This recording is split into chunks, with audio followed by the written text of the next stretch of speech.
সোমবারে ঈশার নামাজের পরে কেউ যদি এই দোয়াটি 100 বার পরে আল্লাহর কাছে কোনো কিছু চায়, আল্লাহ রাব্বুল আলামিন তাকে সাথে সাথে দিয়ে দিবেন। আল্লাহর কসম করে বলছি, আপনার সকল অভাব দূর হয়ে যাবে, আপনার সকল ঋণ দূর হয়ে যাবে, আপনি সকল মনের আশাগুলো কবুল হয়ে যাবে ইনশাআল্লাহ।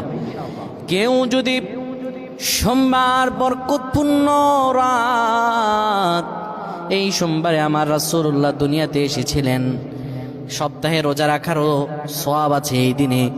কোনো ব্যক্তি যদি সোমবারে ঈশার নামাজ পড়ে সুন্দরভাবে ওযু করে কিবলামুখী হয়ে বসে ইয়া যাল জালালি ওয়াল ইকরাম 100 বার পড়ে, 30 বার দুরূদ শরীফ পড়ে, 3 বার সূরা ইখলাস পড়ে, 3 বার সূরা ফালাক, 3 বার সূরা নাস পড়ে, 10 বার দুরূদ শরীফ পড়ে, আল্লাহর কাছে কোনো দোয়া করে, আমার রব্বুল আলামিনের কাছে দোয়া করতে দেরি হবে, কিন্তু আমার রব আল্লাহ রব্বুল আলামিন দোয়া কবুল করতে দেরি করবেন না। আমার আল্লাহর কাছে যদি চান, আপনি ঋণ থাকেন, আপনি খারাপ অবস্থায় থাকেন, যত বিপদ আপদে থাকেন, আমার আল্লাহর কাছে যদি কোনো কিছু চান, আমার রব্বুল আলামিন সাথে সাথে দিয়ে দিবে। আল্লাহুম্মা আমিন।